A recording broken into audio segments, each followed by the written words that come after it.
हरे कृष्ण। ओम पितृदेवताभ्य नमः। प्रिय श्रोताओं, हिंदू धर्म में चैत्र अमावस्या का बहुत ही महत्व है। यह दिन पूर्वजों की शांति, स्नान, दान और व्रत साधना के लिए अत्यंत शुभ माना जाता है। मान्यता है चैत्र अमावस्या के दिन श्रद्धा से किए गए व्रत और तर्पण करने पर पितरों को श्रेष्ठ लोक की प्राप्ति होती है, 7 पीढ़ियों का उद्धार होता है और कई सारे कष्ट बाधाएं भी दूर होने लगती हैं। जो व्यक्ति नियमित रूप से हर मास अमावस्या का व्रत रखता है उसके लिए चैत्र अमावस्या विशेष फलदायी मानी गई है। आज की इस वीडियो में हम आपको सुनाने जा रहे हैं चैत्र अमावस्या की व्रत कथा। साथ ही आप सुनेंगे पितृ स्तोत्र का पाठ, पितरों की कथा और पितृ चालीसा भी, जिसे सुनने के बाद अगर सुनी गई कथा का पुण्य अपने पितरों को अर्पित किया जाए तो पितरों को मोक्ष मिल जाता है और पितरों की कृपा से घर में सुख, शांति और समृद्धि में वृद्धि होती है। चैत्र अमावस्या की कथा। प्राचीन कथा के अनुसार किसी नगर में एक पराक्रमी राजा राज्य करता था। राजा की रानी स्वभाव से अत्यंत धार्मिक, सरल और श्रद्धालु थी। वह प्रत्येक अमावस्या का व्रत किया करती, दान देती और देव पूजन में भी विशेष रुचि रखती थी। उस राजमहल के ठीक सामने एक धनी साहूकार की भव्य हवेली थी। समय के साथ रानी और उस साहूकार की पत्नी के बीच घनिष्ठ मित्रता हो गई। दोनों स्त्रियां एक दूसरे से अपना सुख दुख साझा किया करती थी। रानी के पास राज सत्ता का वैभव था, लेकिन उसके अंदर बिल्कुल भी अभिमान नहीं था। उसके भीतर केवल धर्म और व्रत की भावना ही प्रबल थी। एक दिन राजमहल के आंगन में बैठी रानी ने साहूकार की हवेली की दिशा से जोर जोर से रोने की आवाज सुनी। आवाज सुनकर रानी चौंक उठी और तुरंत अपनी सखी के पास पहुंच गई। वहां जाकर देखा तो साहूकार की पत्नी तो विलाप कर रही थी। घर का पूरा वातावरण बड़ा दुखी लग रहा था। रानी ने शांत स्वर में पूछताछ की कि ऐसा कौन सा दुख आ पड़ा है कि पूरा घर ही रो रहा है।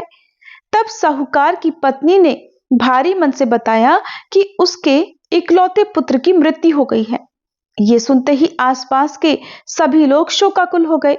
अब रानी के लिए ये बात समझना कठिन था, क्योंकि पुत्र वियोग का अनुभव उसे स्वयं नहीं हुआ था।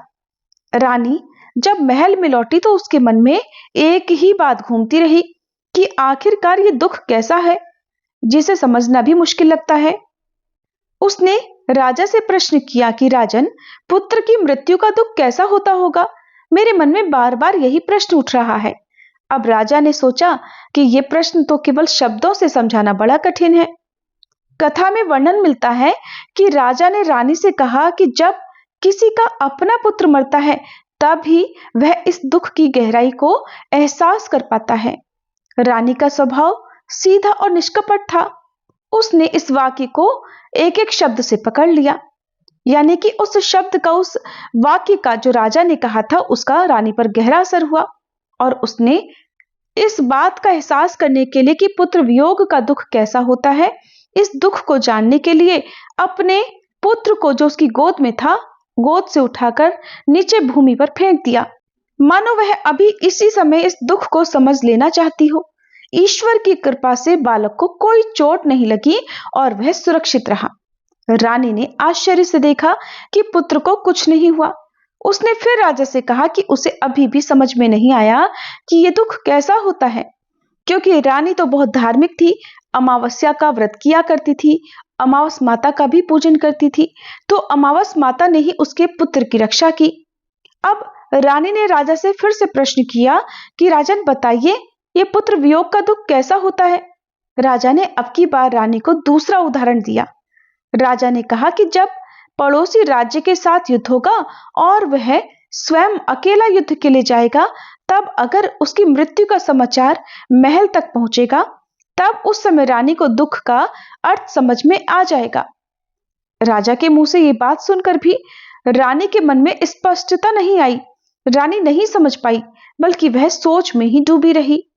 समय बीतने पर ऐसा अवसर आया कि पड़ोसी राज्य के साथ राजा का युद्ध निश्चित हो गया। राजा सेना के साथ युद्ध भूमि की ओर प्रस्थान कर गया। उधर रानी ने अपने नियमित अमावस्या व्रत को और अधिक श्रद्धा के साथ किया।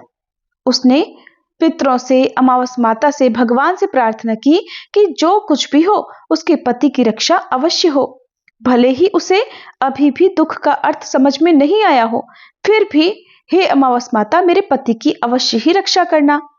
कथा के अनुसार अमावस्या के व्रत के प्रभाव से राजा युद्ध में विजयी होकर सुरक्षित महल को लौट आया। रानी को अब की बार भी अपने प्रश्न का उत्तर अब तक नहीं मिला। उसने फिर राजा से पूछा कि राजन बताइए, मैं उस दुख का अनुभव कब कर पाऊंगी। रानी के लगातार प्रश्न करने पर राजा ने तीसरी बात कही। राजा ने रानी को बताया कि एक समय ऐसा आएगा जब वे दोनों ही गंगा जी के दर्शन के लिए प्रस्थान करेंगे।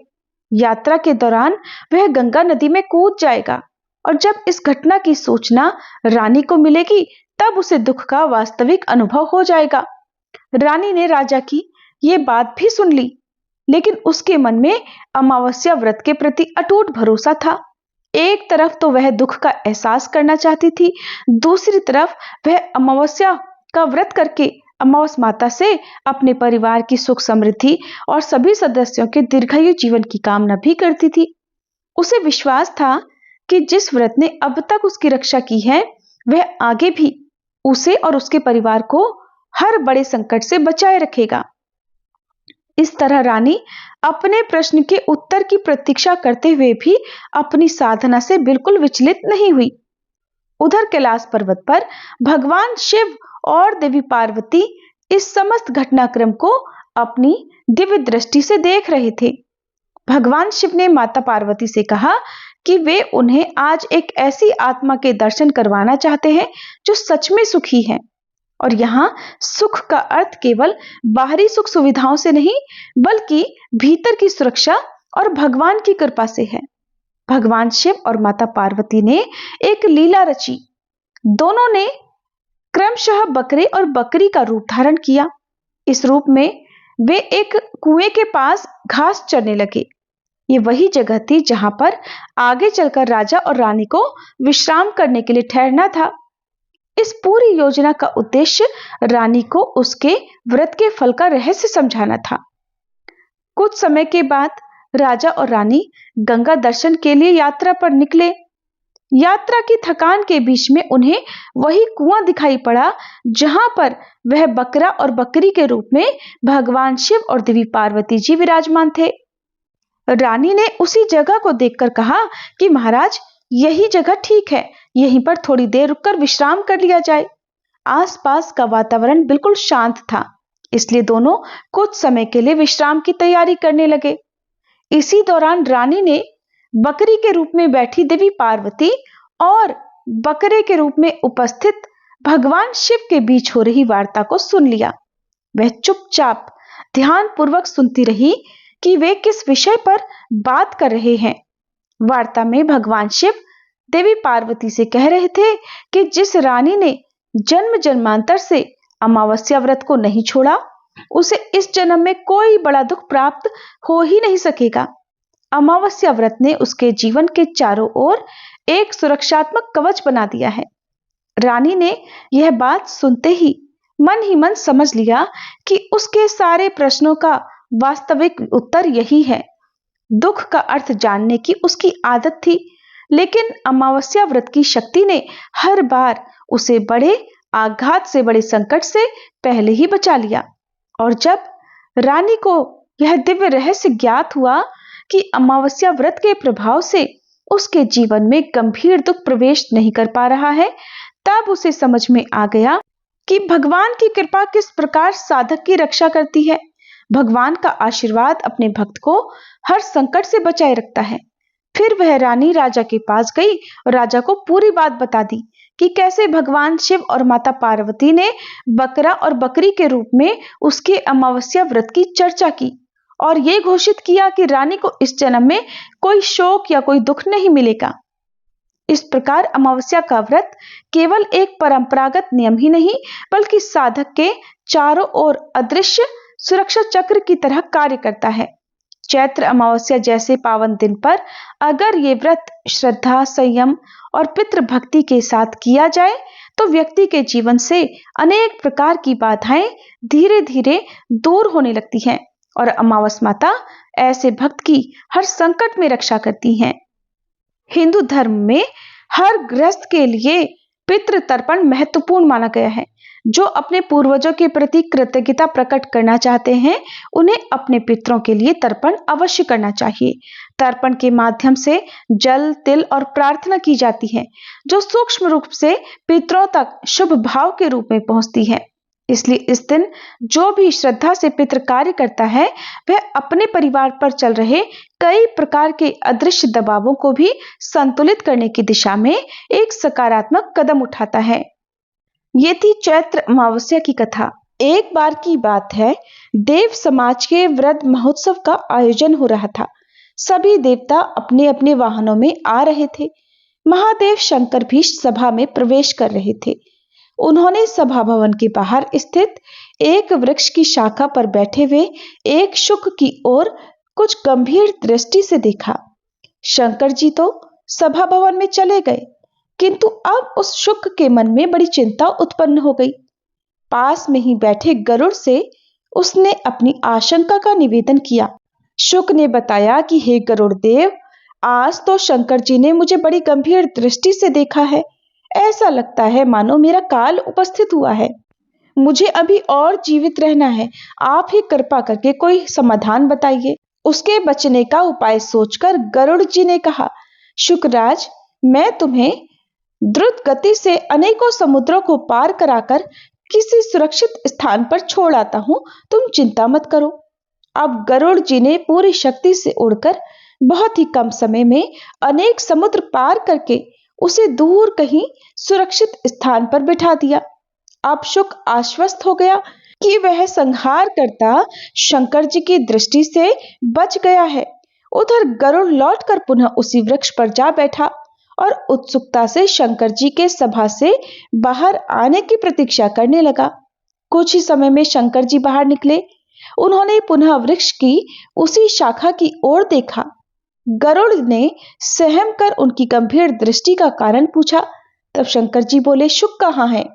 गरुड़ ने कहा, भगवान, शुक तो आपकी तीक्ष्ण दृष्टि से भयभीत हो गया था और मैंने ही उसे दूर एक सुरक्षित स्थान पर बिठा दिया है। शंकर जी ने कहा, यही तो मेरा आश्चर्य था कि कुछ ही क्षण के बाद वह शुक उसी स्थान पर एक महासर्प द्वारा कवलित हो जाएगा और इतनी दूर वह इतने कम समय में कैसे पहुंचेगा, और तुमने उस समस्या का उपाय कर दिया। इस तरह मृत्यु से कोई बच नहीं सकता। उसके आगे देव, दानव, मनुष्य सभी एक समान हैं। भगवान ने प्रत्येक जीव की मृत्यु उसी प्रकार, उसी क्षण और उसी स्थान पर लिखी है। समय आने पर संसार की कोई भी शक्ति, कोई वैद्य, कोई यंत्र, कोई धन, कोई मित्र, किसी की भी सहायता उस मृत्यु को टाल नहीं सकती, क्योंकि मृत्यु केवल देह की समाप्ति नहीं बल्कि उसी परम नियम का पालन है जिसे स्वयं विधाता ने रचा है। अब सुनिए श्रीमद् भागवत गीता के 7वें अध्याय के सभी श्लोकों का हिंदी अनुवाद। भगवान श्री कृष्ण अर्जुन से कहने लगे, हे पार्थ, अनन्य प्रेम से मुझ में आसक्त चित्त और अनन्य भाव से मेरे परायण होकर योग में लगा हुआ तो जिस प्रकार से संपूर्ण विभूति, बल, ऐश्वर्य आदि गुणों से युक्त सबके आत्मरूप मुझको संशय रहित जानेगा, उसको सुन। मैं तेरे लिए इस विज्ञान सहित तत्व ज्ञान को संपूर्णतया कहूँगा, जिसको जानकर संसार में फिर और कुछ भी जानने योग्य शेष नहीं रह जाता। हजारों मनुष्यों में से कोई एक मेरी प्राप्ति के लिए यत्न करता है और उन यत्न करने वाले योगियों में भी कोई एक मेरे परायण होकर मुझको तत्व से अर्थात यथार्थ रूप से जानता है।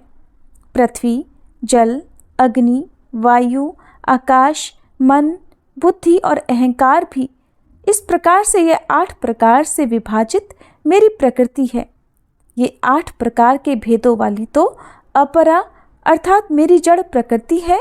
और हे महाबाहो, इससे दूसरी को जिससे यह संपूर्ण जगत धारण किया जाता है, मेरी जीव रूपा परा अर्थात चेतन प्रकृति जान। हे अर्जुन, तू ऐसा समझ कि संपूर्ण भूत इन दोनों प्रकृतियों से ही उत्पन्न होने वाले हैं और मैं संपूर्ण जगत का प्रभव तथा प्रलय हूँ, अर्थात संपूर्ण जगत का मूल कारण हूँ। हे धनंजय, मुझसे भिन्न दूसरा कोई भी परम कारण नहीं है। ये संपूर्ण जगत सूत्र में सूत्र के मणियों के समान मुझ में गुथा हुआ है। हे अर्जुन, मैं जल में रस हूँ, चंद्रमा और सूर्य में प्रकाश हूँ, संपूर्ण वेदों में ओंकार हूँ, आकाश में शब्द और पुरुषों में पुरुषत्व हूँ। मैं पृथ्वी में पवित्र गंध और अग्नि में तेज हूँ और संपूर्ण भूतों में उनका जीवन हूँ और तपस्वियों में तप हूँ। हे अर्जुन, तू संपूर्ण भूतों का सनातन बीज मुझको ही जान। मैं बुद्धिमानों की बुद्धि और तेजस्वियों का तेज हूँ। हे भरत श्रेष्ठ, मैं बलवानों का आसक्ति और कामनाओं से रहित बल अर्थात सामर्थ्य हूँ और सब भूतों में धर्म के अनुकूल अर्थात शास्त्र के अनुकूल काम हूँ। और भी जो सत्वगुण से उत्पन्न होने वाले भाव हैं और जो रजोगुण से होने वाले भाव हैं, उन सब को तो मुझसे ही होने वाले हैं ऐसा जान, परंतु वास्तव में उनमें मैं और वे मुझ में नहीं हैं। गुणों के कार्य रूप सात्विक, राजस और तामस, इन तीनों प्रकार के भावों से ये सारा संसार प्राणी समुदाय मोहित हो रहा है। इसलिए इन तीनों गुणों से परे मुझ अविनाशी को नहीं जानता, क्योंकि ये अलौकिक अर्थात अति अद्भुत त्रिगुणमयी मेरी माया बड़ी दुस्तर है। परंतु जो पुरुष केवल मुझको ही निरंतर भजते हैं, वे इस माया को उल्लंघन कर जाते हैं अर्थात संसार से तर जाते हैं। माया द्वारा जिनका ज्ञान हरा जा चुका है, ऐसे आसुर स्वभाव को धारण किए हुए मनुष्यों में नीच दूषित कर्म करने वाले मूढ़ लोग मुझको नहीं भजते। हे भरतवंशियों में श्रेष्ठ अर्जुन, उत्तम कर्म करने वाले अर्थार्थी अर्थात सांसारिक पदार्थों के लिए भजने वाला, आर्त अर्थात संकट निवारण के लिए भजने वाला, जिज्ञासु अर्थात मेरे को यथार्थ रूप से जानने की इच्छा से भजने वाला और ज्ञानी, ऐसे 4 प्रकार के भक्तजन मुझको भजते हैं। उनमें नित्य मुझ में एकाकी भाव से स्थित अनन्य प्रेम भक्ति वाला ज्ञानी भक्त अति उत्तम है, क्योंकि मुझको तत्व से जानने वाले ज्ञानी को मैं अत्यंत प्रिय हूँ और वह ज्ञानी मुझे अत्यंत प्रिय है। ये सभी उदार हैं, परंतु ज्ञानी तो साक्षात मेरा स्वरूप ही है, ऐसा मेरा मत है।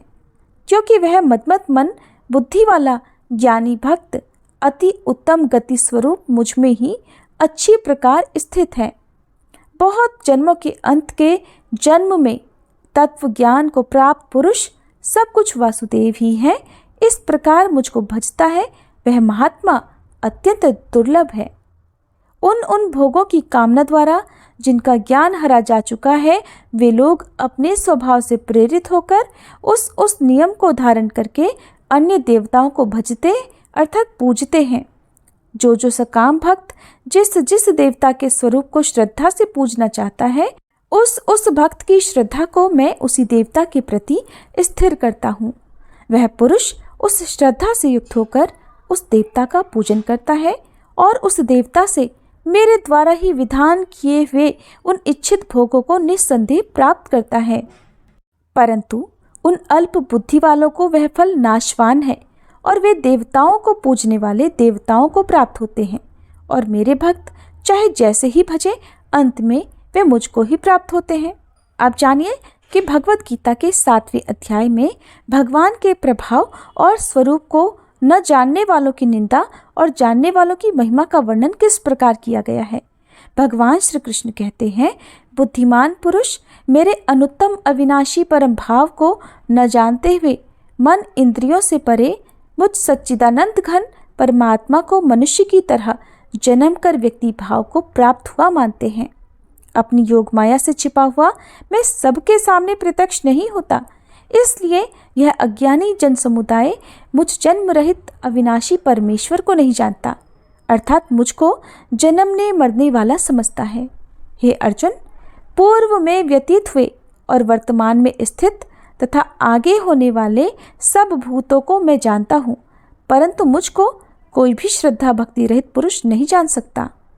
हे भरतवंशी अर्जुन, संसार में इच्छा और द्वेष से उत्पन्न सुख दुख आदि द्वंद्व रूप मोह से संपूर्ण प्राणी अत्यंत अज्ञता को प्राप्त हो रहे हैं, परंतु निष्काम भाव से श्रेष्ठ कर्मों का आचरण करने वाले जिन पुरुषों का पाप नष्ट हो गया है, वे राग द्वेष जनित द्वंद्व रूप मोह से मुक्त दृढ़ निश्चयी भक्त मुझको सब प्रकार से भजते हैं। जो मेरे शरण होकर जरा और मरण से छूटने के लिए यत्न करते हैं, वे पुरुष उस ब्रह्म को, संपूर्ण आध्यात्म को, संपूर्ण कर्म को जानते हैं। जो पुरुष अधिभूत और अधिदेव सहित तथा अधियज्ञ सहित अर्थात सबका आत्मरूप मुझे अंतकाल में भी जानते हैं, वे युक्त चित्त वाले पुरुष मुझे जानते हैं, अर्थात मुझ में लीन हो जाते हैं, मुझे प्राप्त हो जाते हैं। श्रीमद् भागवत गीता के 7वें अध्याय का हिंदी अनुवाद समाप्त। अब सुनिए पितृ चालीसा पाठ। हे पितरेश्वर, आपको दे दियो आशीर्वाद, चरणाशीष नवा दियो, रख दो सिर पर हाथ। सबसे पहले गणपत, पाछे घर का देव मनावा जी। हे पितरेश्वर, दया राखियो, करियो मन की चाया जी। पितरेश्वर करो मार्ग उजागर, चरण रज की मुक्ति सागर। परम उपकार पितरेश्वर कीन्हा, मनुष्य योनि में जन्म दीन्हा। मातृ पितृ देव मन जो भावे, सोई अमित जीवन फल पावे। जय जय जय पितर जी साई, पितृ ऋण बिन मुक्ति नाही। चारों ओर प्रताप तुम्हारा, संकट में तेरा ही सहारा। नारायण आधार सृष्टि का, पितर जी अंश उसी दृष्टि का। प्रथम पूजन प्रभु आज्ञा सुनाते, भाग्य द्वार आप ही खुलवाते। झुंझुनू ने दरबार है साजे, सब देवों संग आप विराजे। प्रसन्न होए मन वांछित फल दीन्हा, कुपित होए बुद्धि हर लीन्हा। पितर महिमा सबसे न्यारी, जिसका गुण गावे नर नारी। तीन मंड में आप विराजे, बसु रुद्र आदित्य में साजे। नाथ सकल संपदा तुम्हारी, मैं सेवक समेत सुत नारी। 56 भोग नहीं है भाते, शुद्ध जल से ही तृप्त हो जाते। तुम्हारे भजन परम हितकारी, छोटे बड़े सभी अधिकारी। भानु उदय संग आप पुजावे, 5 अंजुलि जल रिझावे।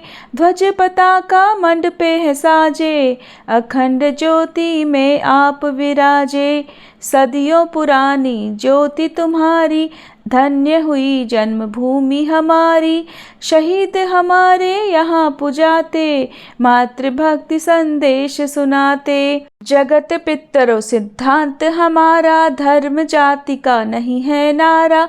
हिंदू मुस्लिम सिख ईसाई, सब पूजे पितर भाई। हिंदू वंश वृक्ष है हमारा, जान से ज्यादा हमको प्यारा।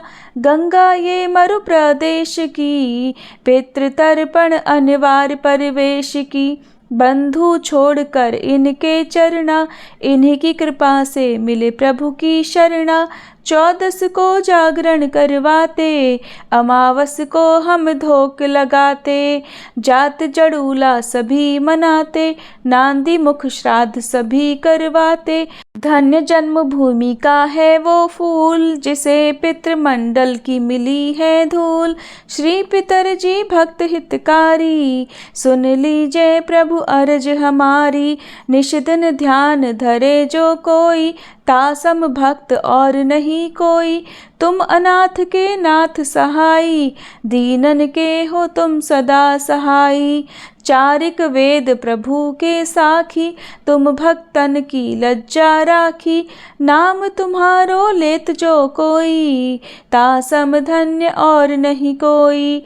जो तुम्हारे नित पाव पलोटत, नवो सिद्धि चरना में लोटत। सिद्धि तुम्हारी सब मंगलकारी, जो तुम पे जावे बलिहारी।